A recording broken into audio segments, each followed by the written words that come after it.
Okay जी, बिस्मिल्लाहिर्रहमानिर्रहीम, अस्सलाम वालेकुम, वेलकम बैक टू एमए। कल हमने डिसीजन मेकिंग स्टार्ट की थी। हमने कहा था ये बहुत इंपॉर्टेंट टॉपिक है, यहाँ से जो है वो बहुत सारे पेपर जो है वो मार्क्स का पेपर आ जाता होता है। और इसके साथ ही मैंने आपको एक सवाल जो है वो होमवर्क के तौर पे भी दे दिया था। उम्मीद ये है कि आप सब लोग इससे टक्कर मार के आए होंगे। थोड़ा बहुत कोशिश की होगी इसे सॉल्व करने की, कोई बात नहीं, थोड़ा बहुत जो है वो एरर आ जाता है, कोई मसला की बात नहीं। आए अब इसे रेगुलर क्लास वर्क के तौर पर करने की कोशिश करते हैं। सबसे पहले हमने रिक्वायरमेंट पढ़नी होती है। क्या रिक्वायरमेंट है? Compute the bid price that GPL should quote if it wants to earn profit based on relevant cost only of 20% of selling price. अगर रिक्वायरमेंट को देखा जाए तो ये शायद सवाल आपको डिसीजन मेकिंग या रेलेवेंट कॉस्टिंग का ना लग रहा हो। ये तो सीधा सीधा टारगेट कॉस्टिंग का सवाल है कि यार ऐसा करो, टारगेट जो है वो सेलिंग प्राइस बता दो। लेकिन चूंकि इसमें मल्टीपल मटेरियल्स हैं, मल्टीपल तरह की जो है वो आपने रेलेवेंट कॉस्टिंग करनी है, इसलिए मैंने ऐसे आरसीडीएम का जो है वो पार्ट बनाया हुआ है। Let's start. Compute the bid price, मैंने कल भी कहा था जो चीज आई के आपने आपसे मांगी है उस चीज को आपने सवाल की सबसे जो है वो टॉप पे शो करना है। बाकी जितनी कैलकुलेशंस हैं वो आपने जाके करनी है वर्किंग्स में। तो लेट्स स्टार्ट। हमें चाहिए बिड प्राइस। इसे हम कर देते हैं अपनी पसंद का कलर।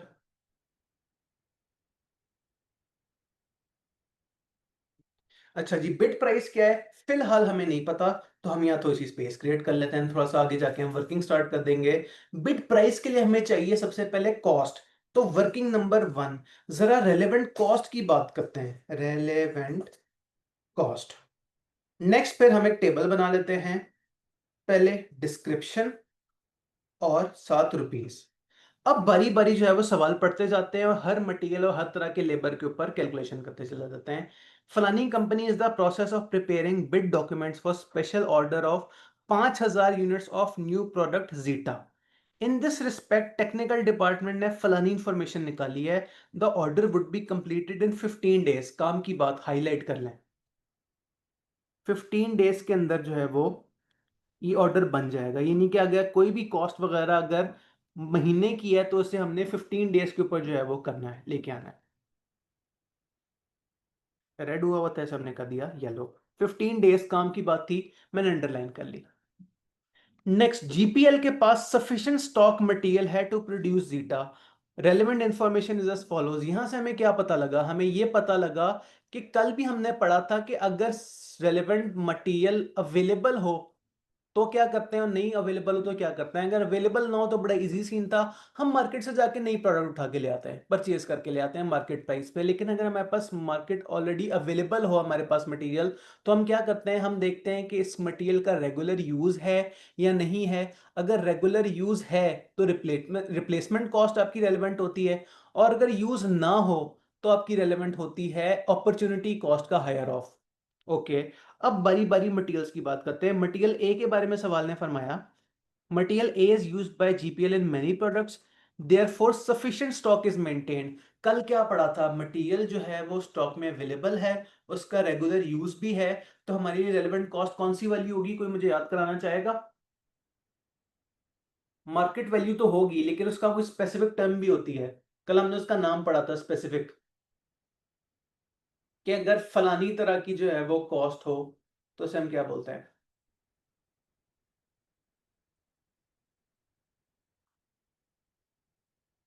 Replacement cost. तो रिप्लेसमेंट कॉस्ट हमें चाहिए मटेरियल ए के केस में। मटेरियल ए के केस में हमें इंफॉर्मेशन क्या गिवन है? 5,000 किलो चाहिए total material. Original purchase price given है, करंट परचेज प्राइस गिवन है, करंट डिस्पोजल प्राइस गिवन है।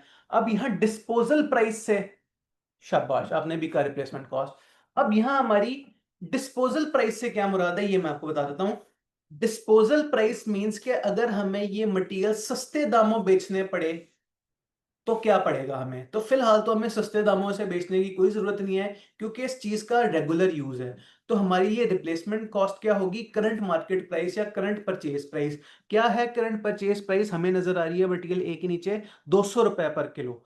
तो आपको 5,000 किलो चाहिए और आपको परचेज प्राइस है 200 रुपए पर किलो। तो इधर नीचे डिस्क्रिप्शन में लिखें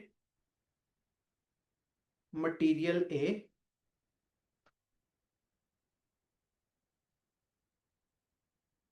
आगे लिखें ब्रैकेट में 5000 kg मल्टीप्लाई बाय 1 kg है 200 का, तो बताएं टोटल खर्चा कितना होगा आपका मटेरियल ए के नाम पे। इस तरह की कैलकुलेशन अब आपने बगैर कैलकुलेटर के डायरेक्ट सीखनी है। कैसे भला? 5 2 10 और 10 के आगे कितने जीरोस? 5000 के आगे 3 जीरोस हैं, 3 जीरोस वहां से उठा लें, 1 2 3। और 200 के आगे 2 जीरोस, 2 जीरोस उधर से उठा लें, 1 2। हाँ भाई, ये कितने सारे जीरो हो गए? 3 4 5 6, पूरा 1 मिलियन बन गया। तो इंस्टेड ऑफ के आप कैलकुलेटर पे लिखते हैं 5000, 3 दफा जीरो दबाते हैं, फिर लिखते हैं 200, फिर 2 दफा जीरो दबाते हैं, खुदा न खास्ता एक जीरो भी कम या ज्यादा हो जाता तो सारी कैलकुलेशन बर्बाद हो जाती। तो कोशिश करें, अब एमए का पेपर पास करना है तो अपनी कैलकुलेशन स्पीड जो है उस तरह से बेहतर करें टाइम के साथ साथ। इंशाल्लाह प्रैक्टिस से ही होगी, ऐसे जबानी नहीं होगी। नेक्स्ट हमारे पास है मटेरियल बी। आई मटेरियल बी पे चेक करते हैं क्या लिखा हुआ है। लिखा हुआ है material B has no use other than the production of Zeta. Zeta का मतलब, जीटे के केस में क्या लिखा हुआ है कि ये प्रोडक्ट जो है वो फ्रिज में फजूल में पड़ी हुई है। अगर हम इससे जीटा ना बनाते हैं तो ये हम सस्ते दामों बेच देते हैं, हमारा इसका कोई रेगुलर यूज नहीं था। इसका मतलब ये कि रेगुलर यूज ना हो तो हम लेते हैं higher of opportunity cost. Opportunity cost क्या है कि हम इस मटेरियल को सस्ता बेच के जो है वो जान छुड़ाते हैं। तो ये मटेरियल सस्ते में कितने में बिकता है? डिस्पोजल प्राइस इसकी क्या है? 135 रुपए पर किलो। 3000 kg आपको चाहिए और 1 किलो की प्राइस है 135। लिखें मटेरियल बी।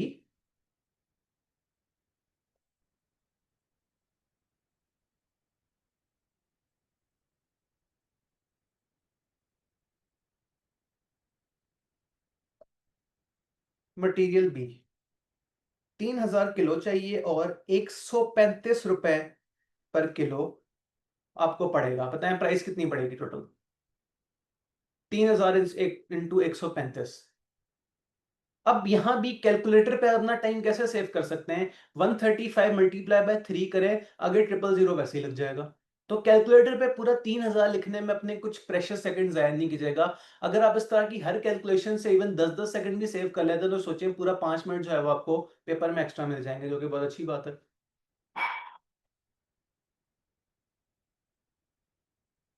देख लें ये प्राइसेस है ना, 3000 किलो और 135 पर केजी। हाँ जी, 3000 इंटू 135 क्या होता है?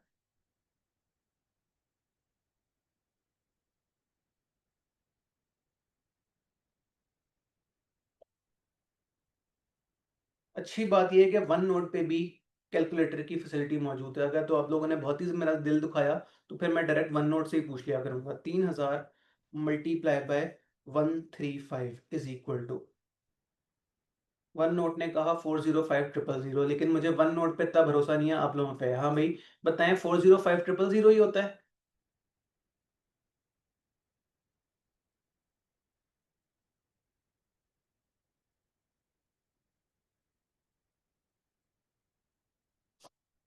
ओके, आगे चलते हैं फिर। Material C. Material C was purchased several years ago for another project. यहां से हमें हिंट ये मिली कि ये वाले पैसे किसी काम के, ये वाली चीज जो है वो किसी काम की नहीं है। बहुत साल पहले खरीदी थी, अगर काम की होती तो अब तक आप खा पी के यूज कर चुके होते हैं।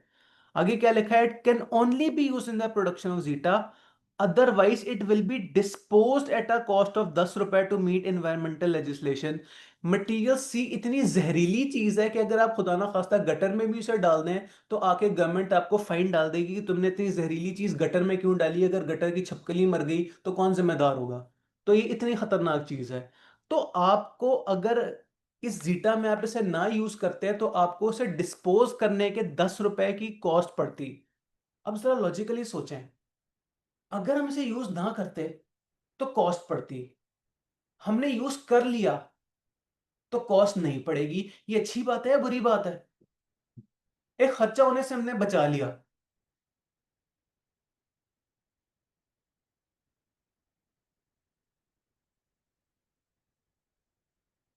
कॉमन सेंस कहती है यार ये तो बहुत अच्छी बात है, हमने खर्चा होने से बचा लिया। कितना खर्चा होने से बचा लिया? 10 रुपए पर केजी आपने देने थे उसको, गवर्नमेंट को, डिस्पोजल के चक्कर में, और आपने कितने किलो यूज करना है? 2000। तो अब आए मटेरियल सी में।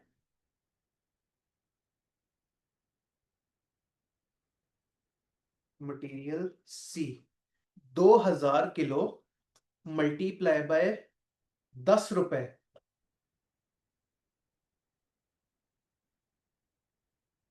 तो 2 1 जा 2 और 2 के आगे कितने सारी जीरोस, 3, 2000 की तरफ से और एक 10 की तरफ से, 20,000। अब एक और बात, ये आपकी कॉस्ट नहीं है, ये तो अच्छी बात है, ये तो बेनिफिट है। तो चूंकि ऊपर वाली सारी कॉस्टें पॉजिटिव है, इसलिए यहां इसे नेगेटिव से लिखें कि इसकी नेचर ऊपर वाली सारी चीजों से ऑपोजिट है।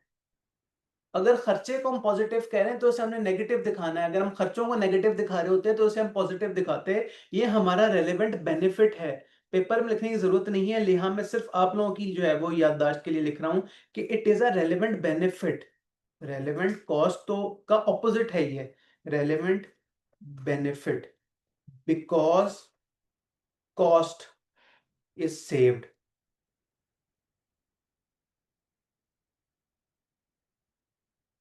सही।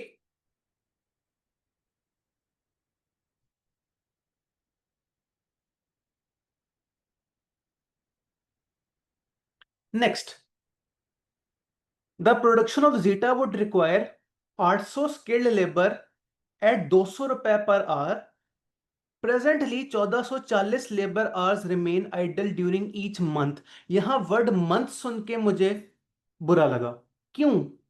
थोड़ी देर पहले सवाल ने फरमाया था कि ये सारा काम 15 दिन में हो जाएगा, तो हमें इस टाइम 15 दिन से गर्ज है, हमें पूरे महीने से गर्ज नहीं है। तो मुझे जरा कॉमन सेंस से पूछ के बताएं कि अगर पूरे महीने के आवर्स 1440 हैं, तो 15 दिन में कितने आइडल आवर्स अवेलेबल होंगे? 1440 डिवाइडेड बाय 2। तो 1440 डिवाइडेड बाय 2 क्या होता है? 2 7 जा 14, 2 2 जा 4, कहीं 720 तो नहीं?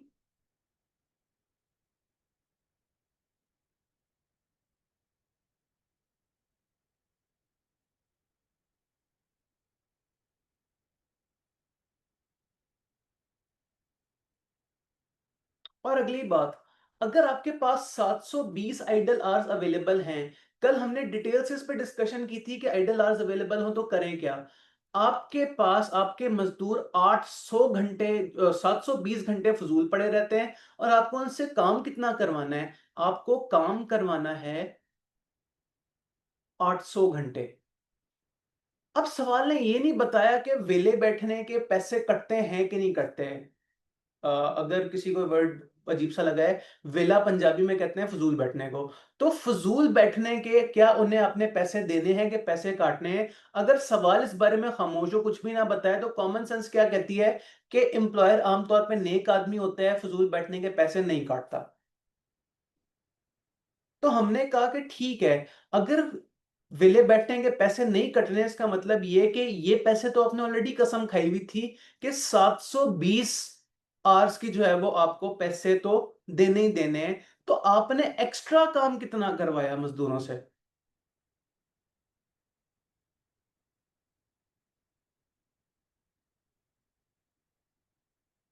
720 आवर्स अवेलेबल थे, आपने काम करवाना है अपने मजदूरों से 800 घंटे का। तो आपके लिए रेलेवेंट कॉस्ट कितनी हुई? रेलेवेंट एक्स्ट्रा जो घंटे आपने जिन मजदूरों से काम करवाया। आते हैं स्किल्ड में। स्किल्ड लेबर, पहले बात करते हैं आवर्स की। 80,000 आवर्स माइनस, सॉरी 80,000 थे कि 800 थे? 800 थे। 800 माइनस 720, ये आपके पास आ गए आवर्स, जो कि कितने हो जाएंगे? 80 आवर्स, मल्टीप्लाई बाय कितना खर्चा आपने, कितने पैसे मजदूरों को देने थे? 200 रुपए पर घंटा। तो 80 इंटू 200, दोबारा से जबानी वाली कैलकुलेशन है। 80 इंटू 200, 8 के आगे भी जीरो है, 200 के आगे भी जीरो है। 8 2 जा 16, आप लोग बचपन से पढ़ते आ रहे हैं, लिखें 16। फिर आगे सोचें, 80 के आगे कितने जीरोज हैं? एक। फिर इंटू 200 के आगे कितने जीरोज हैं? दो। दो जीरोज और लगा दें, ये क्या बन गया? 16,000 बस।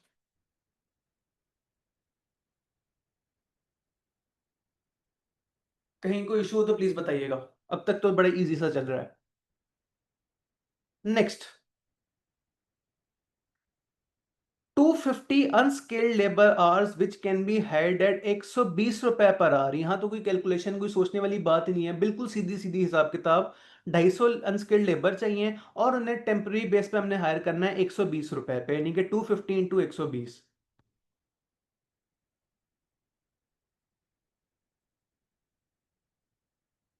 Semi skilled 250 into 120।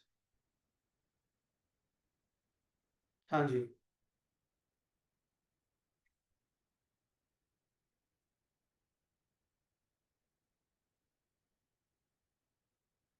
यहाँ हमने कैलकुलेटर पे सिर्फ ये लिखना है 25 इंटू 12, आगे डबल जीरो खुद ही लग जाएंगे।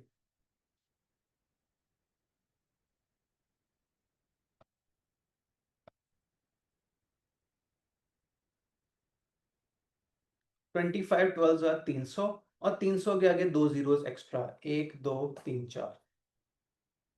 लें जी, 30,000 आपके पास आ गया सेमी स्केल्ड की कॉस्ट। आगे चलें।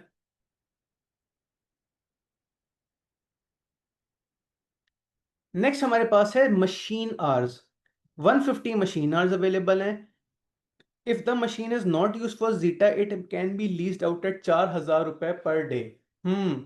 ये क्या बात हुई, आपने मशीन यूज करनी है इस जीटा की प्रोडक्शन के लिए, और अगर आपने जीटा की प्रोडक्शन ना की तो आप इस मशीन को किराए पे आगे दे सकते हैं कि जाओ तुम लोग इससे जो है वो कोई ना कोई काम कर लो, पैसे कमा लो।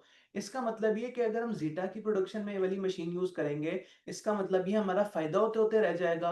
हमने वो पैसे जो कि कमाने थे इस मशीन को लेट आउट करके, सबलीज करके, वो हमने नहीं कमाए, तो ये तो बुरी बात है, तो परेशानी वाली बात है, तो खर्चे वाली बात है। आइए इसका खर्चा कैलकुलेट कर लेते हैं।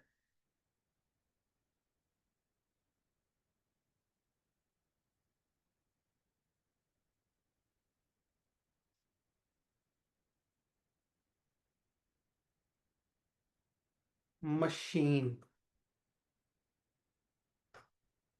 कितने दिन का प्रोजेक्ट है? 15 दिन का। और एक दिन मशीन सबलेट करके आप कितने पैसे कमा सकते थे? सवाल ने कहा 4,000 रुपीज पर डे। तो 15 डेज इंटू 4,000, 15 4 जा 60, और आगे कितने जीरोस? 4,000 के तीन जीरोस, 1 2 3, 60,000। नेक्स्ट क्या है? ओवरहेड्स की बात हो रही होगी। GPL over absorbs overhead at 400 रुपए पर skilled and unskilled labour hour based on normal capacity of 50,000 hours. Overhead are estimated at 6 million. EPL साहब ने डिसाइड किया कि अगर हम जीटा प्रोड्यूस करते हैं तो हमारे फिक्स्ड ओवरहेड जो है वो 1.5 लाख से इंक्रीज हो जाएंगे। तो सबसे आसान कैलकुलेशन तो 1.5 लाख की है। सवाल ने अपने मुंह से बता दिया कि यार अगर जीपीएल बनाओगे तो 1.5 लाख का एक्स्ट्रा खर्चा होगा।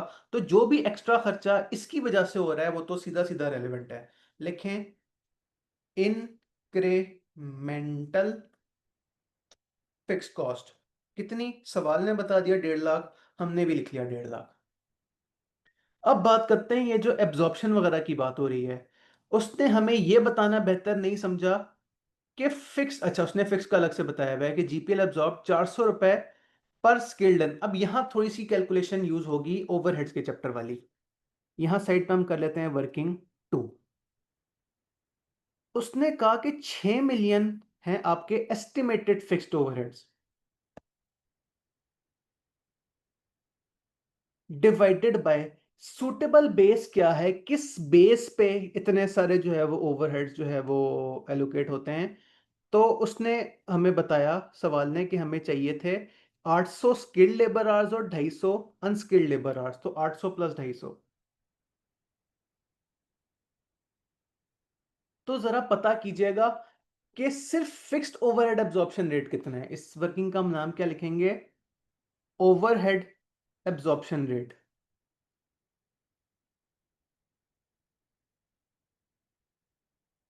हाँ जी, 6 मिलियन डिवाइडेड बाय 1050।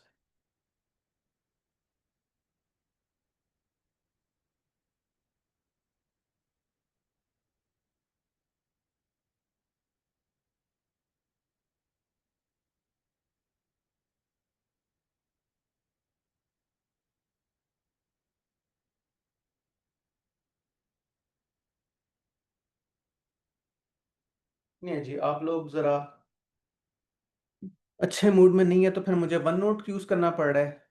क्या कैलकुलेशन ठीक है? 6 मिलियन था, 1 2 3 4 5 6। 1 मिनट, यहाँ कुछ गड़बड़ है, दोबारा देख लें। 400 रुपए पर स्किल्ड है based on normal capacity of 50,000 hours. ओहो, नॉर्मल कैपेसिटी 50,000 थी, मैं भी यहाँ से डिवाइड किसी और चीज से कर रहा हूँ, डिवाइडेड बाय 50,000। चलें, एक कैलकुलेशन आपने काफी अरसे बाद की, लेकिन वो तो इसमें थोड़ा सा मसला हो गया, लेकिन कोई बात नहीं, परेशान नहीं होना। डिवाइडेड बाय 50,000 कीजिएगा, सवाल ने आपको बजटेड आवर्स बताए थे। 120 आए तो बताइएगा प्लीज।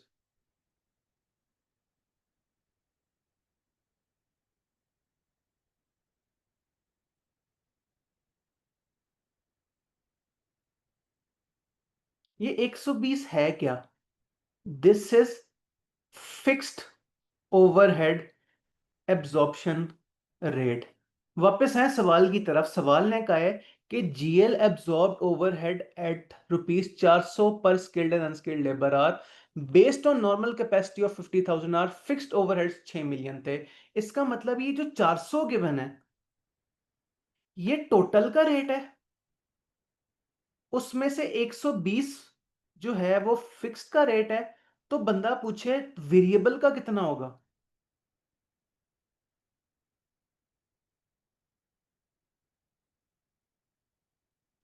वैसे हाइब्रिड सिस्टम मजे का है, आपको अच्छी रेटिंग मिल जाती है वन नोट की, और मेरी हसीन रेटिंग भी मिल जाती है। हाँ जी, 400 में से अगर 120 फिक्स्ड है तो बंदा पूछे वेरिएबल कितना है। 280, 480 माइनस 120। तो इस बहाने अब हमारा वेरिएबल ओवरहेड निकल आएगा। लिखें, वेरिएबल ओवरहेड्स कितने? 280 रुपए पर। सवाल ने आपको क्या बताया था?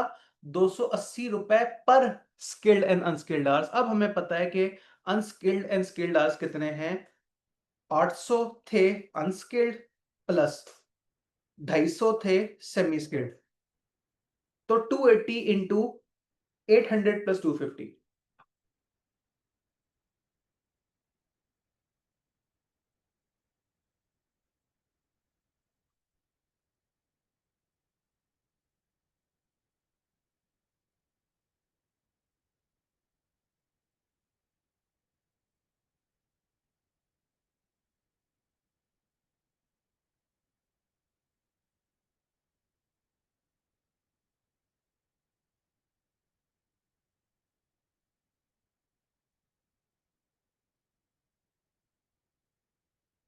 जी दोस्तों, ये भी मुझे ही करना पड़ना है।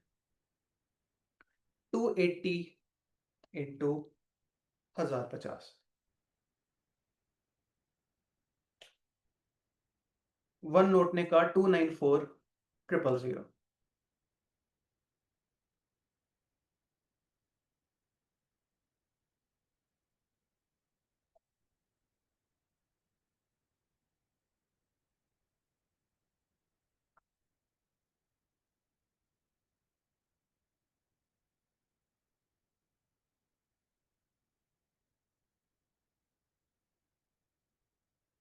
वेरिएबल ओवरहेड्स भी क्लियर, आगे चलते हैं।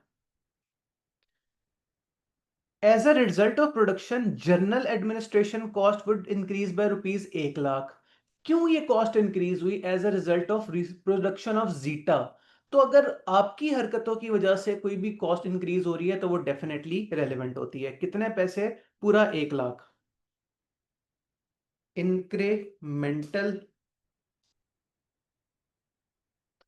ओवरहेड्स पूरा 1 लाख। सोचना नहीं पड़ा, सवाल ने खुद ही बता दिया। नेक्स्ट, आखिरी point. The planning department of GPL has incurred a cost of 20,000 रुपए on preparing a feasibility for production of zeta. अब सोचने वाली बात, अगर हम प्रोजेक्ट कल को लगाएं या ना लगाएं, जीटा प्रोड्यूस करें या ना प्रोड्यूस करें, ये 20,000 रुपए तो लग गए। ये 20,000 रुपए जो आपने किसी चार्टर्ड अकाउंटेंट को दे के कहा था यार पता करके बताओ हमें पैसे जो है वो उस पे लगाने चाहिए कहीं लगाने चाहिए, ये पैसे तो आपने ऑलरेडी डुबो दिए। वो पैसे तो हजम हो गए, वो पैसे तो कोई और खा गया। अब हम प्रोजेक्ट लगाए ना लगाए डजेंट मैटर। तो इस तरह की कॉस्ट को हम हमेशा कहते हैं इररेलेवेंट। इस तरह की कॉस्ट का नाम होता है संक कॉस्ट। संक, इंग्लिश वाला संक मींस जो कि डूब गया। तो ये पैसे तो डूब गए, अब हम पैसों का कुछ नहीं कर सकते, तो इसे हम कर देंगे इग्नोर। और इग्नोर आईकैप के पेपर में कैसे करते हैं, अगर आप वैसे ना ही लिखें तो आईकैप एग्जामिनर समझेगा कि आप लोग भूल गए। एग्जामिनर अंकल को ये इंप्रेशन कभी देना कि आप भूल गए। यहां लिखें क्या भला, फीजिबिलिटी कॉस्ट। फीजिबिलिटी कॉस्ट कितनी, पूरी, कुछ भी नहीं, जीरो। आगे लिख दें ब्रैकेट में ignored because it is sunk cost. तो पेपर में अपने एग्जामिनर अंकल को इस तरह से बताना है कि मैं भूल नहीं गया, मैंने जान के नहीं लिखा क्योंकि मेरी नजदीक ये वाली कॉस्ट जो है वो रेलेवेंट नहीं है। इसके साथ ही हमने सवाल को जितना निचोड़ सकते थे निचोड़ लिया। अब बस थोड़ी सी कैलकुलेशंस और ये हमारा सवाल पूरा हो जाएगा। जरा इन सारी चीजों का टोटल कीजिएगा। टोटल कॉस्ट हमारी फिर कितनी बन गई?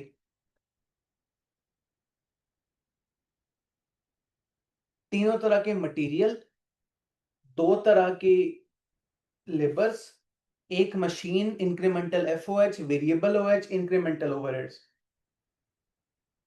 हमें चाहिए टोटल कॉस्ट, फिर हम रिक्वायरमेंट के और ज्यादा करीब हो जाएंगे।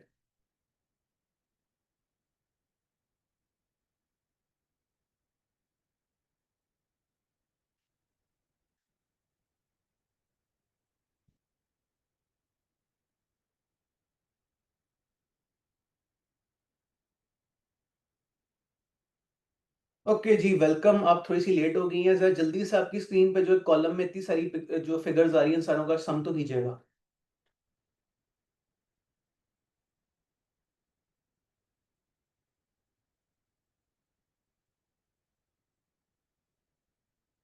ना जी ना, आज आप लोग पढ़ने के मूड में नहीं है लगता है, मुझे मोबाइल उठाना पड़ेगा।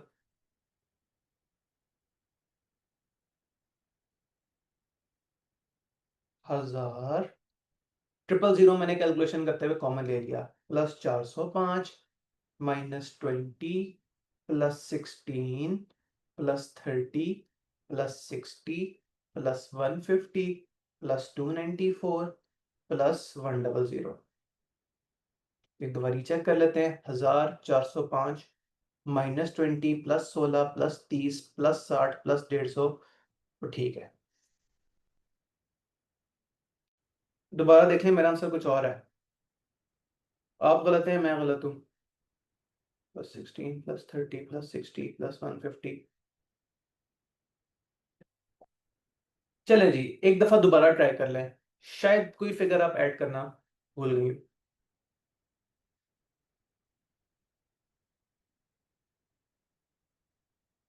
आपका और मेरा बहुत करीब करीब है, मेरा 235 है और आपका 203। अच्छा, तो आपने भी एडिट करके चेंज कर लिया, यानी कि हम दो लोग जो है वो इस सेम पॉइंट पे एग्री हो रहे हैं।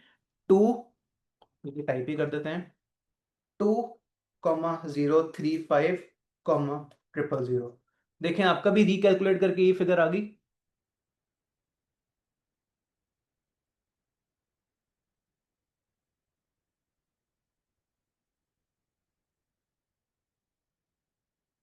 ओके जी, अब रिक्वायरमेंट थी क्या? रिक्वायरमेंट थी कि बताएं कितनी बिड प्राइस चाहिए जीपीएल को अगर उन्हें चाहिए profit based on 20% of the selling price.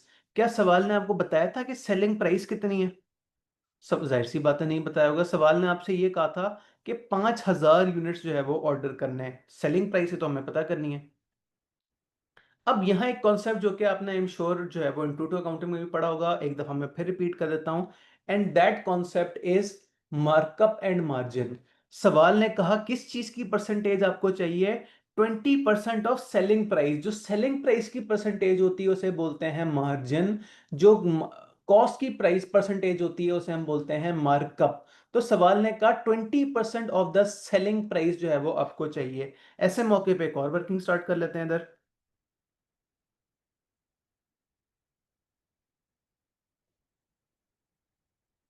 इसका हम नाम लिखते हैं वर्किंग टू, इसका हम नाम रख देते हैं सेलिंग प्राइस कैलकुलेशन।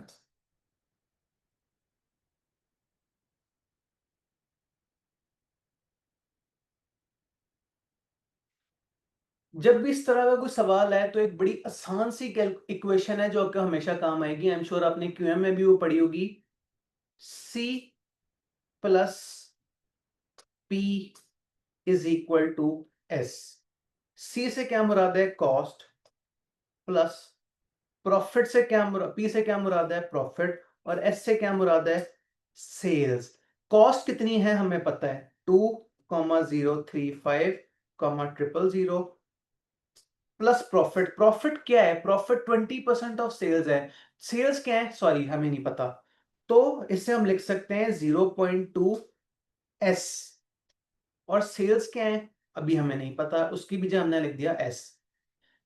इतना क्यों? हम तो आपको आता होगा कि इस इक्वेशन को आगे सॉल्व कर सकें। 2,035,000, ओह इसे क्या हो गया, 2,035,000 is equal to 0.2 S positive है, उधर जाके नेगेटिव हो जाएगा तो ये बन जाएगा 0.8 एस। और S is equal to 2,035,000 divided by 0.8। तो कैलकुलेटर से पूछें वो क्या होता है? एस इज इक्वल टू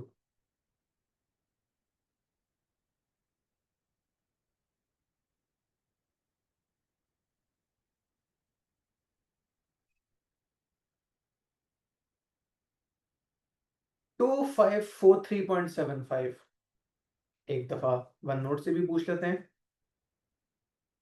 तो आपने बिल्कुल सही फरमाया, एस इज इक्वल टू ये वाली figure, control x control we, bracket bracket, तकरीबन 2.5 मिलियन अगर आप पैसे मांग लें, पैसे कमा लें, तो जो है वो आपका फायदा हो जाएगा। जाए बिल्कुल शुरू में बिड प्राइस के आगे लिख दें 2,543,750।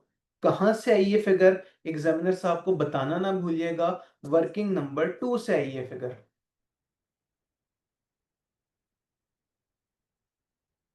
और एक क्यूट सा सवाल जो कि आपने होमवर्क में भी करके आना था, वो आपका पूरा हो गया। इससे पहले कि हम सोल्यूशन देखें, कहीं किसी एडजस्टमेंट ने आपको ज्यादा तंग किया हो तो प्लीज उसे दोबारा डिस्कस कर लेते हैं।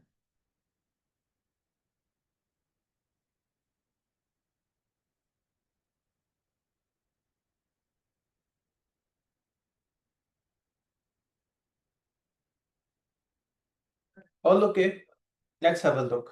हम सोल्यूशन के कितने करीब हैं?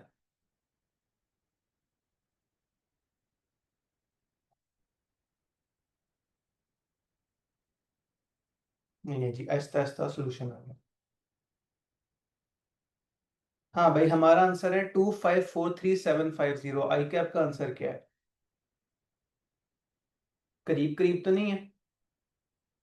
2,543,750, 1 रुपए का डिफरेंस भी नहीं आया, बोले सुभान अल्लाह।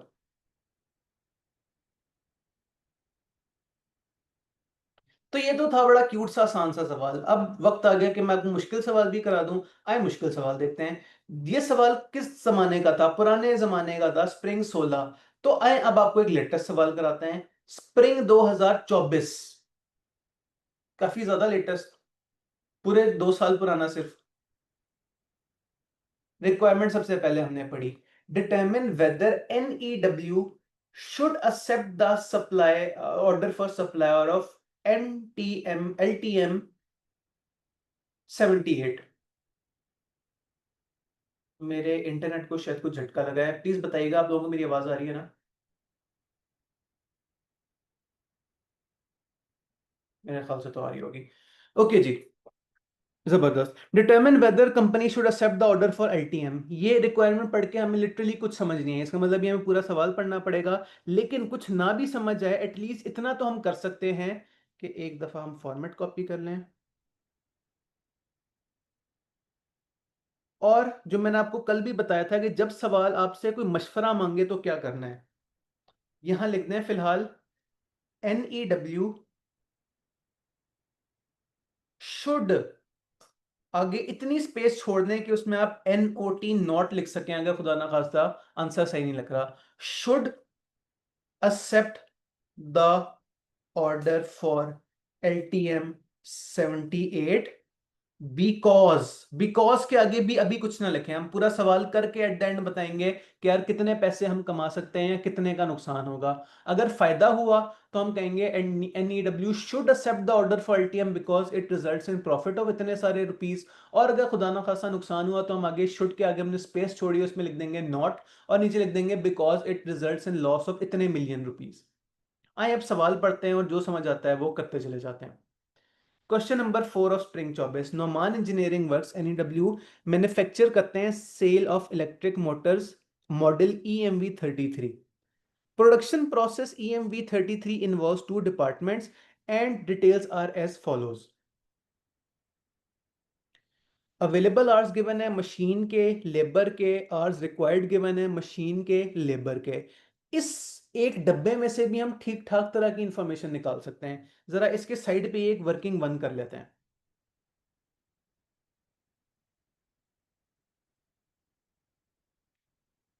एक मिनट, यहाँ पे हम वर्किंग क्रिएट कर लेते हैं। क्यों नहीं हो रही?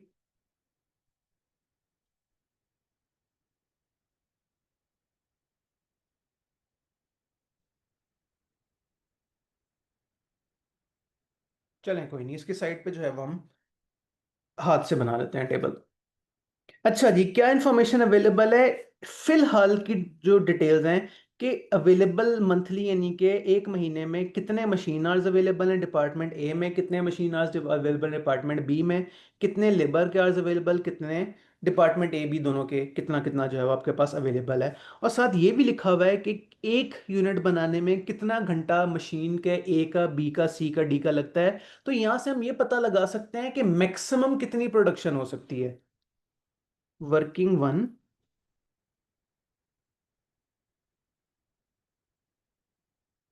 Max production at current level.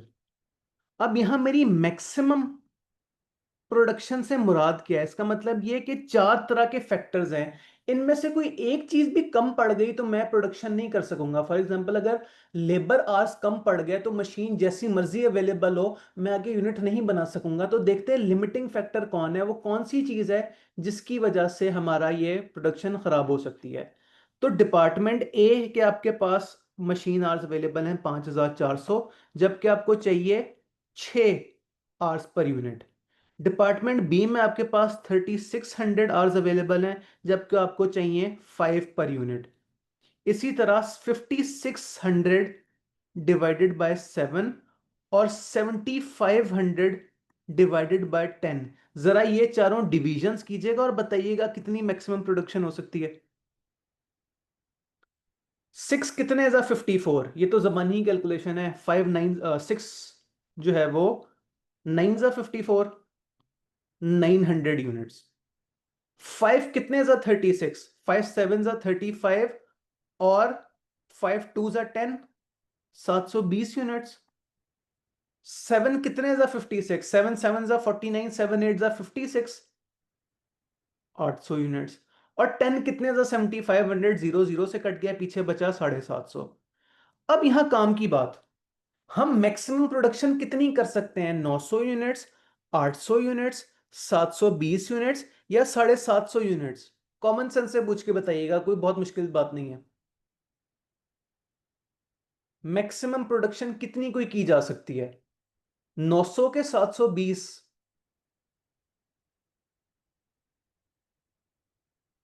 आपने कहा 900।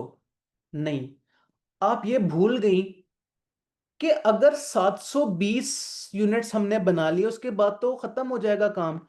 3600 डिवाइडेड बाय 5 से आपके पास आया 720। इसका मतलब ये कि आपके पास मशीन बी के सिर्फ 3600 आवर्स अवेलेबल है, जिससे आप मैक्सिमम 720 यूनिट्स बना सकते हैं। ऐसे मौके पे इंग्लिश मुहावरा होता है, a chain is only as strong as its weakest link.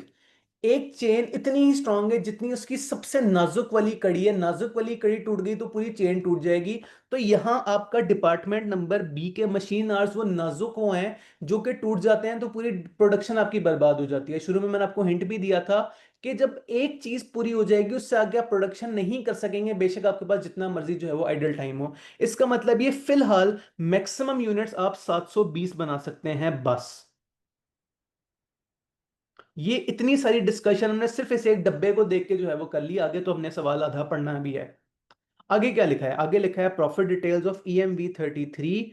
Sale price लिखी है, कॉस्ट ऑफ प्रोडक्शन लिखी है, डिपार्टमेंट ए की अलग, बी की अलग, लेबर की अलग, फिक्स्ड ओवरहेड्स की अलग, वेरिएबल कॉस्ट की अलग, टोटल कॉस्ट पर यूनिट अलग, और नीचे प्रॉफिट गिवन है। इस बॉक्स से फिलहाल हमें क्या इंफॉर्मेशन रही है? फिलहाल ये बॉक्स हमारे किसी काम का नहीं है, लेकिन आगे जाके हो जाएगा। इसे फिलहाल करें इग्नोर। आगे पढ़ें क्या लिखा है। NEW has been approached by customers interested in purchasing 990 units of a new model LTM78 offering 1,05,000 for each unit.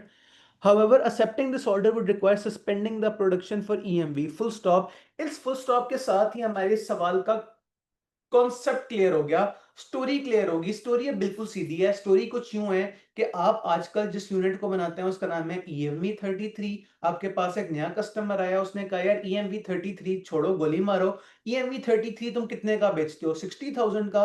आओ भाई को बना के दो LTM78। LTM78 मैं आपसे 1,05,000 का खरीदूंगा। सुनने में तो बड़ा अच्छा लग रहा है, 60,000 की चीज को गोली मारे और बदले में 1,05,000 की चीज बनाना शुरू कर दें। मगर शायद उसका कोई साइड इफेक्ट भी हो। क्या पता ये 1,05,000 की चीज बनाने में आपका खर्चा बहुत ज्यादा हो जाता हो। एक मिनट, एक्सक्यूज मी, क्या?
शाबाश।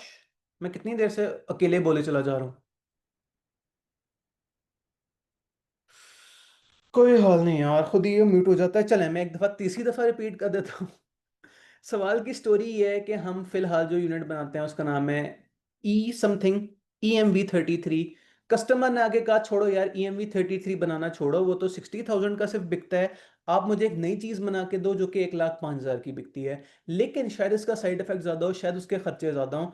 तो अब हमने हिसाब लगाना है कि कौन सी चीज जो है वो हम बना के बेचें, हम LTM बना के बेचें या फिलहाल हम जो EMV बनाते थे हम वही जो है वो बनाते रहें। तो हमने अब कंपेयर करनी है इनकी कॉस्टों को।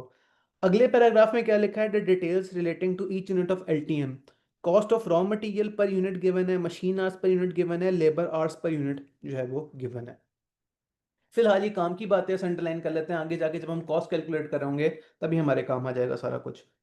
नेक्स्ट हमें चाहिए सेट, क्या गिवन है? Setup time to prepare for production of LTM is 3 days. Another 2 days would be required to revert back to the production of EMV33। सवाल ने हमें ये बताया कि शुरू में 3 दिन ज़ाया हो जाएंगे प्रोडक्शन में और एंड पे 2 दिन ज़ाया हो जाएंगे प्रोडक्शन में। उसके बाद जब आप LTM बना चुकेंगे फिर आप दोबारा उसके 2 दिन बाद जो है वो इस काबिल होंगे कि दोबारा CMV बना सकें।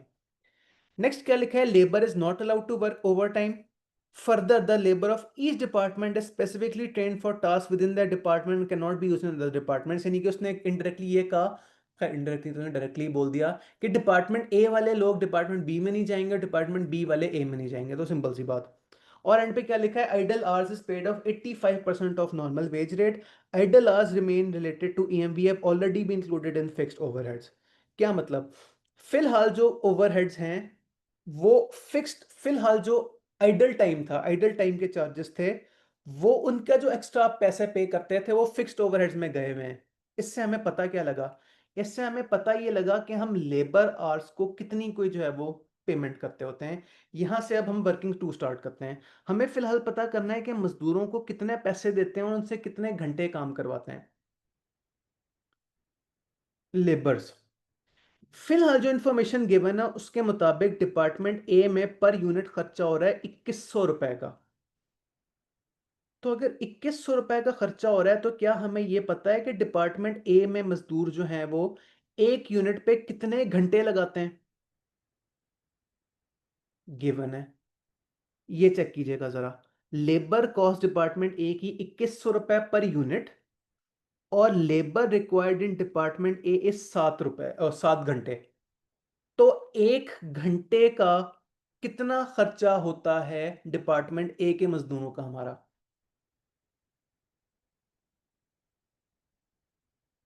2100 रुपए डिवाइडेड बाय 7 आवर्स, तो 7 3 जा 21, 300 रुपए।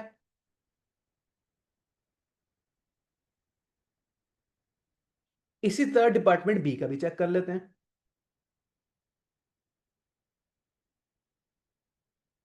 डिपार्टमेंट बी कितना खर्चा है per unit? 3200 divided by department B में मजदूर कितने घंटे काम करते हैं? 10 घंटे पर यूनिट। तो ये कितना हो गया, 320 डिवाइडेड बाय 10, 320। Very nice. अब हमें ये पता लग गया कि हमारे पास मटेरियल कॉस्ट पर यूनिट कितनी है, पर आर कितनी है, पर जो है वो। अब हम यह हिसाब लगा सकते हैं कि हमारा मजदूरों का खर्चा होता कितना है। अब नेक्स्ट ये कैलकुलेट करते हैं कि ये तो हमने लेबर के पैसे कैलकुलेट कर लिए। अब जरा लेबर के आवर्स के ऊपर गौर फिक्र करते हैं। फिलहाल पिछली वर्किंग में हमने पता लगाया कि जितना मर्जी मजदूर हमारे पास अवेलेबल हों, 720 से ज्यादा महीने में यूनिट्स प्रोड्यूस नहीं हो सकते। तो जरा सोचें कि हमारा कितना जो है वो एक महीने में काम होता होगा और कितने मजदूर जो है वो फजूल बैठते होंगे। Hours needed for production 720 unit बन सकते हैं। और आपने कितने आवर्स तक जो है वो उस पर काम किया?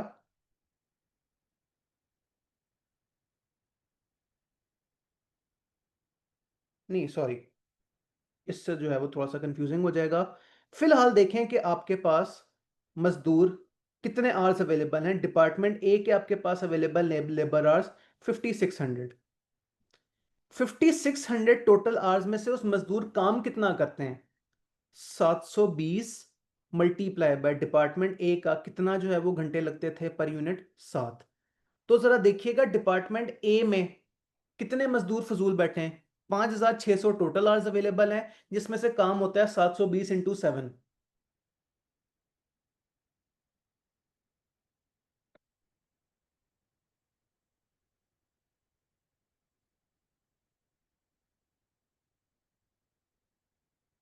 560 आइडल आवर्स होते हैं आजकल।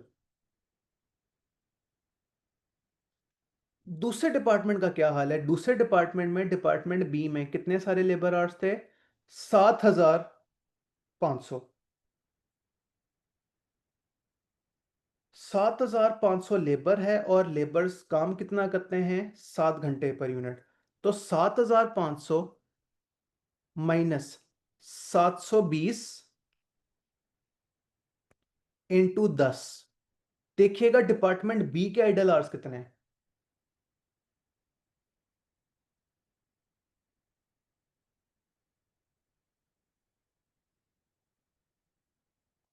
पूरा 300। ले जी, वर्किंग टू में भी हमने दो इंतहाई काम की बातें पता कर ली। आइडल आवर्स हमारे पास कितने अवेलेबल हैं और हम मजदूर को 1 घंटे काम करने के कितने सारे पैसे देते हैं।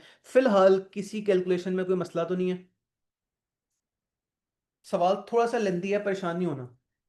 आज की क्लास में पूरा नहीं हुआ कोई मसला नहीं, बाकी कल कर लेंगे, लेकिन छोड़ना नहीं मुश्किल समझ के।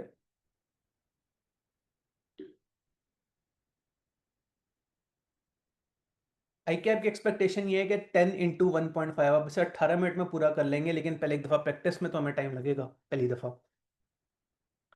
ओके जी, नेक्स्ट। क्या हमें बताया गया है कि जो नई वाली मशीन है उसमें हमारे डिपार्टमेंट ए डिपार्टमेंट बी में जो है वो कितने जो है वो यूनिट्स बनेंगे? तो ये जरा टेबल देखिएगा जिसमें लिखा है details relating to each unit of LTM 78। इसमें लिखा है machine hours per unit A के, बी के, labour hours per unit A के, बी के। तो वो वाली वर्किंग जो अभी हमने थोड़ी देर पहले की थी, भला कौन सी? ये देखने के लिए कि मैक्सिमम एक महीने में कितने यूनिट्स बन सकते हैं। अब यही वाली वर्किंग हमें दोबारा करनी पड़ेगी रिगार्डिंग नई वाली प्रोडक्ट। मैं यहाँ एक टेबल इंसर्ट करना चाह रहा हूँ, क्यों नहीं हो रहा? हाँ, इधर से हो जाएगा।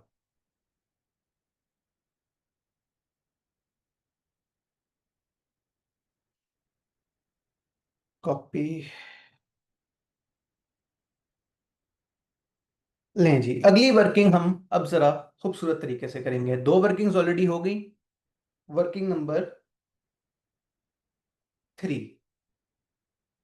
यहां हम हिसाब लगा रहे हैं कि maximum production of new product. तो हमारे पास टोटल आवर्स वगैरह कितने अवेलेबल थे, सवाल ने हमें पहले भी बताया था। ऊपर जाके दोबारा देख लेते हैं उसे।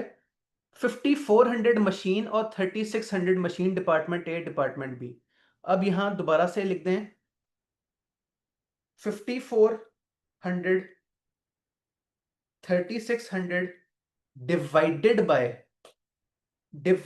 बाय कितनी आपने मशीन आवर्स चाहिए आपको डिपार्टमेंट ए में नई वाली प्रोडक्ट के 10 और नई वाली प्रोडक्ट के डिपार्टमेंट बी में 6। 5400 डिवाइडेड बाय 10, 3500 डिवाइडेड बाय 6। ये देखिएगा क्या होगा। ये तो सिंपल है, एक जीरो कम हो जाएगा। 540 और 583। इस कैलकुलेशन में कोई मसला तो नहीं? सवाल ने हमें पहले ही बताया हुआ था कि टोटल आवर्स कितने अवेलेबल हैं डिपार्टमेंट ए के डिपार्टमेंट बी के। अच्छा, 3600 था। ओके, तभी मैं कहूँ आंसर पॉइंट्स में क्यों आ रहा है। तो जब हम इसे 3600 कर देंगे तो आंसर भी अपडेट हो जाएगा।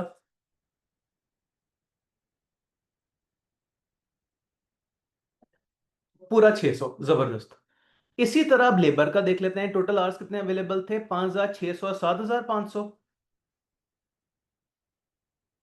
5600, 7500 is equal to sorry divided by नई वाली प्रोडक्ट को कितने घंटे चाहिए? टेबल में लिखा है लेबर आवर्स पर यूनिट 8 घंटे ए में, 12 घंटे बी में। 5600 divided by 8, 7500 divided by 12। Check करें ये कितना होगा।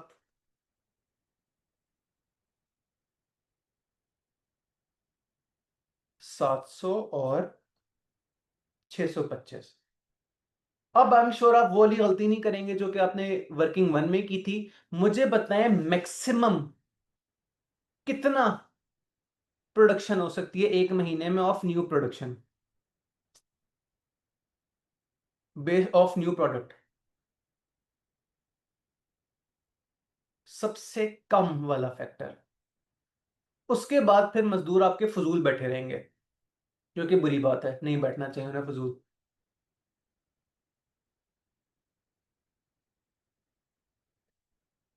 540 is the maximum production.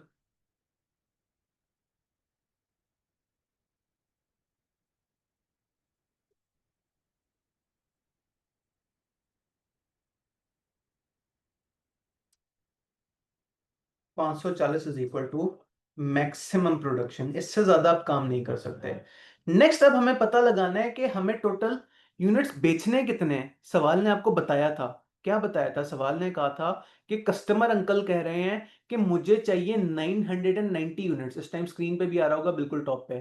NEW has been approached by customer interested in purchasing 900 units of our product. तो 900 यूनिट्स बनाने में कितने महीने लगेंगे अगर आप एक महीने में 540 यूनिट्स बना सकते हैं?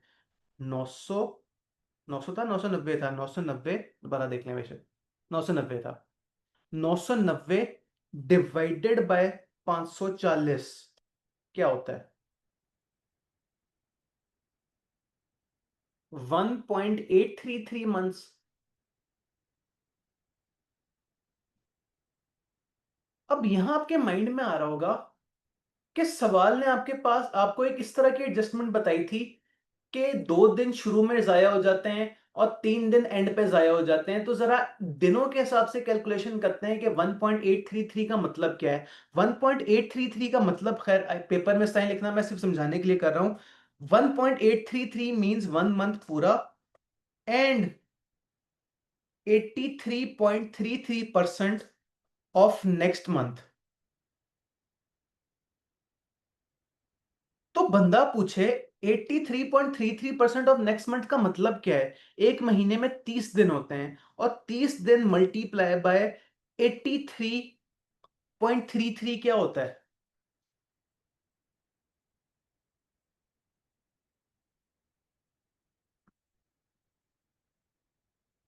कहीं 24.999 तो नहीं होता?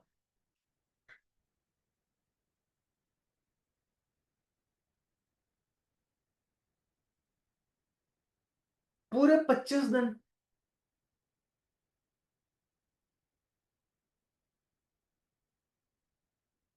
जबरदस्त। अब जरा वापस सवाल की उस 3 डेज और 2 डेज वाली एडजस्टमेंट में जाइएगा। एडजस्टमेंट नंबर 2 चेक करें स्क्रीन पे। The setup time required for production is 3 days.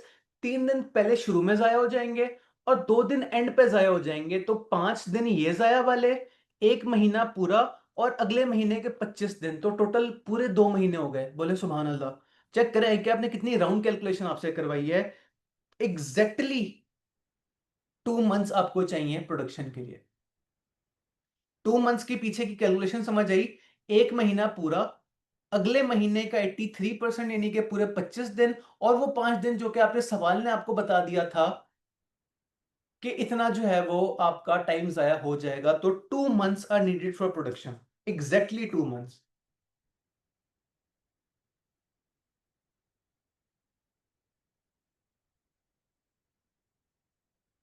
हाँ जी। यहां तक कोई परेशानी? अब आगे काम इजी है। मोस्टली जो मुश्किल काम था वो हमने कर लिया, आगे सुकून सीन है। यहां अब हम स्टार्ट करते हैं वर्किंग फोर। सबसे इंपॉर्टेंट वर्किंग इस सवाल की, relevant cost and benefits, description और आगे रुपीस। सबसे पहले डिस्क्रिप्शन में सबसे बड़ा फायदा क्या हो सकता है नई प्रोडक्ट बेचने का? इंतहाई लॉजिकल सी बात। चीज बेचेंगे क्या होगा? बहुत सारे पैसे मिलेंगे, बड़ा मजा आएगा। रेवेन्यू कितना मिलेगा? 990 यूनिट्स बेचने, और एक यूनिट कितने का बिकेगा? सवाल ने कहा था 1,05,000 का। यानी कि ठीक ठाक खौफनाक फिगर आने वाली है। ऐसा करते हैं, रुपीज 000 कॉमन ले लेते हैं। 000 कॉमन लेने का मतलब है, आप लोग मुझे बताएंगे 990 इंटू 105 क्या होता है?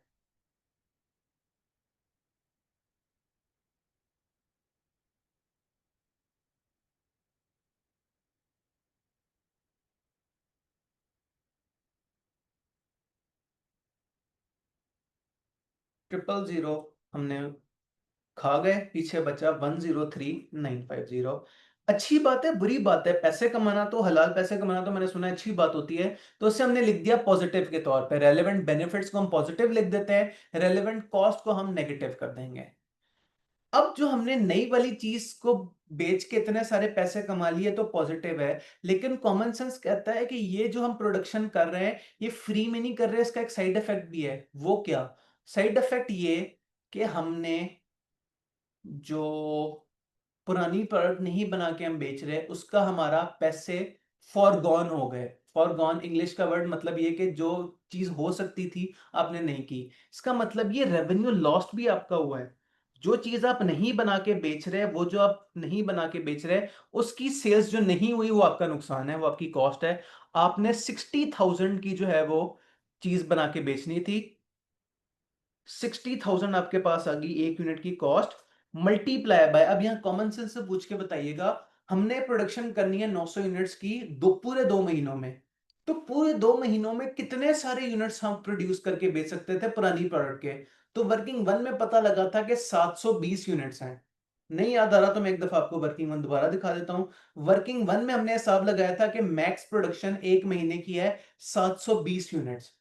तो दो, अगर एक महीने में 720 है तो कॉमन सेंस से पूछ के बताएं 2 महीनों में कितने यूनिट्स होंगे? 720 का डबल 1440। तो 60,000 इंटू 1440, बल्कि 1440 को भी आप एक्सटेंड करें 720 इंटू 2।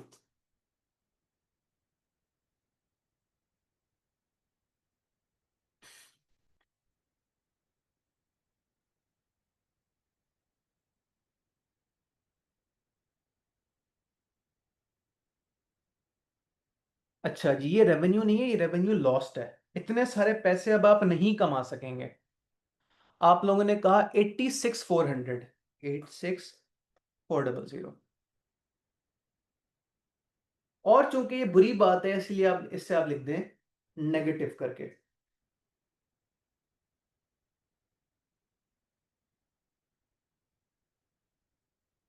नेक्स्ट, अगर आपका रेवेन्यू लॉस्ट हुआ है तो फिर आपका कुछ ना कुछ खर्चा भी सेव्ड हो गया होगा। कॉस्ट्स सेव्ड, आपने 720 इंटू 2 यूनिट्स जो नहीं बना के बेचे, फिर उनका आपका खर्चा भी सेव हो गया होगा। कितना खर्चा सेव हुआ होगा जरा हिसाब लगाते हैं। हम आए इस वाले डब्बे की तरफ। इस वाले डब्बे में हमें गिवन था कि हमारी कॉस्ट ऑफ प्रोडक्शन क्या है। एक यूनिट की अगर हम बात करें तो मटेरियल की 20,000, लेबर की 5,300, फिक्स्ड ओवरहेड्स को फिलहाल इग्नोर करें, हम वेरिएबल की बात कर रहे हैं, और वेरिएबल ओवरहेड्स के 3,800। जरा इन तीनों चीजों को ऐड कीजिएगा। फिक्स कॉस्ट को हम इग्नोर इसलिए कर रहे हैं क्योंकि हमें नहीं पता, क्या पता अगर ये प्रोडक्ट ना बनती तो ये खर्चे जो है वो किसी और प्रोडक्ट के ऊपर एलोकेट हो जाते हैं। तो 20,000 प्लस 5,300 प्लस 3,800,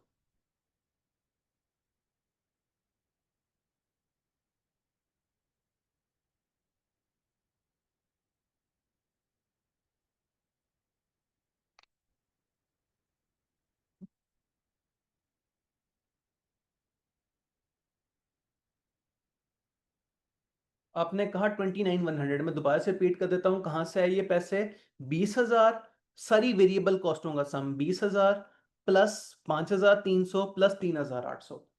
इधर वापस आए, 1440 यूनिट्स मल्टीप्लाई बाय 29,100 रुपए जो कि आपने इनकी प्रोडक्शन पे खर्चा करना था। अब वो खर्चा आपको नहीं करना पड़ेगा जो कि बहुत अच्छी बात है, तो पॉजिटिव बात है। तो पॉजिटिव बात को आप पॉजिटिव करके लिख दें कॉस्ट सेव के नाम से। 720 इंटू 2 इंटू 29,100।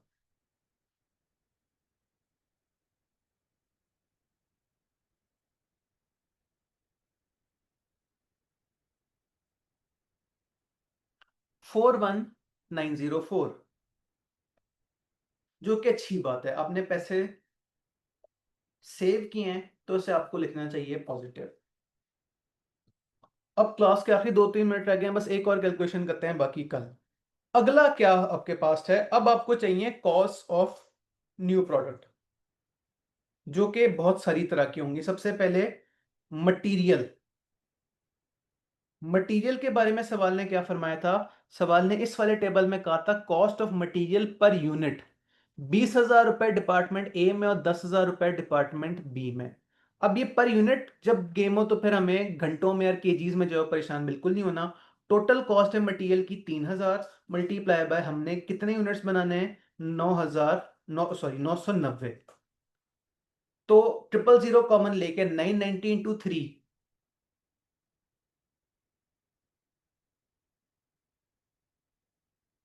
ओ सॉरी, वो 20,000 है, मैं भी कहूँ इतना सस्ता।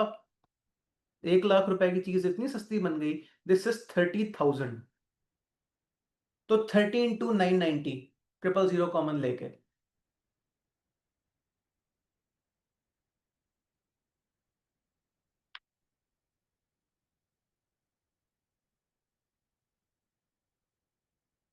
29,700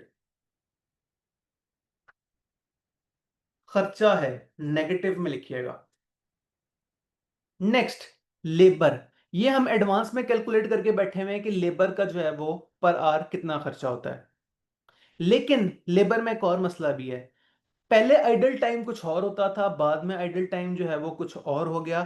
तो इसका मतलब ये कि हमें जो है वो इसके लिए एक्स्ट्रा कैलकुलेशन करनी पड़ेगी। क्लास के आखिरी 2-3 मिनट इस टाइम जो है वो लेबर में नहीं जाते, वो कल देख लेंगे। देखें क्या कोई हल्की सी कैलकुलेशन है जो कि हम फौरन से कर लें। तो हाँ जी, नजर आ रही है एक हल्की सी कैलकुलेशन। जरा देखिएगा, variable overheads based on machine hours. 1800 जो है वो पर यूनिट कॉस्ट है, जबकि ऊपर हम टेबल में देखें तो एक मशीन जो है वो कितने घंटे चलती है। 6 घंटे चलती है मशीन इधर, और 5 घंटे चलती है मशीन इधर। तो 6×3 = 18, 300 रुपए मशीन की कॉस्ट है इधर। और 5×4 = 20, 400 रुपए मशीन की कॉस्ट है इधर। तो आपके पास वेरिएबल कॉस्ट निकालने का वक्त आ गया। क्लास के आखिरी 2 मिनट में भी मैं आपको जाते जाते कैलकुलेशन करवाता जा रहा हूं। 300 और 400, ये आपके पास आ गई variable overheads based on machine hours. Variable O H, department A, department B. Department A का खर्चा कितना था? 300। डिपार्टमेंट बी का खर्चा कितना था? 400। मल्टीप्लाई बाय, मल्टीप्लाई बाय कितने मशीन आवर्स चलना है नई प्रोडक्ट ने, लिखा है सवाल में। Machine hours per unit 10 department A में, 6 डिपार्टमेंट बी में। Multiply by 10, multiply by 6।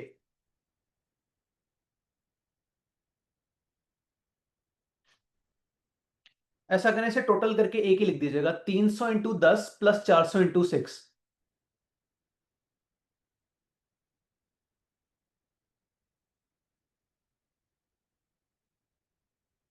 और जो भी आंसर आए उससे आप मल्टीप्लाई कर देंगे 990 से, क्योंकि ये तो एक यूनिट का खर्चा है सिर्फ। मैं इसे इस तरह करता हूं, दिस प्लस दिस, अगली ब्रैकेट, मल्टीप्लाई बाय 990। हम इस टाइम टोटल पे चल रहे हैं ना। 000 कॉमन लेके, आर यू श्योर?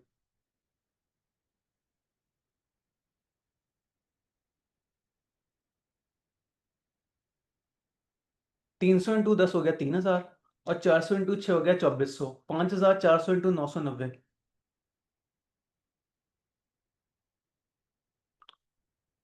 सिर्फ 000 आपने ज्यादा बोल दिया कि कैलकुलेशन में भी कोई मसला है? जरा दोबारा देख लें, कोई इमरजेंसी नहीं है।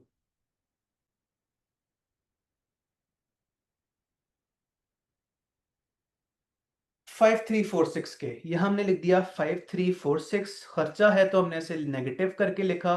और आज के लिए हम इधर लगाते हैं ब्रेक। इंशाल्लाह कल की क्लास में इधर से इस सवाल को इधर कंटिन्यू करेंगे, और फिर जो है वो अगले कुछ सवाल भी करेंगे। मुझे बोला अल्लाह हाफिज, मिलते हैं कल।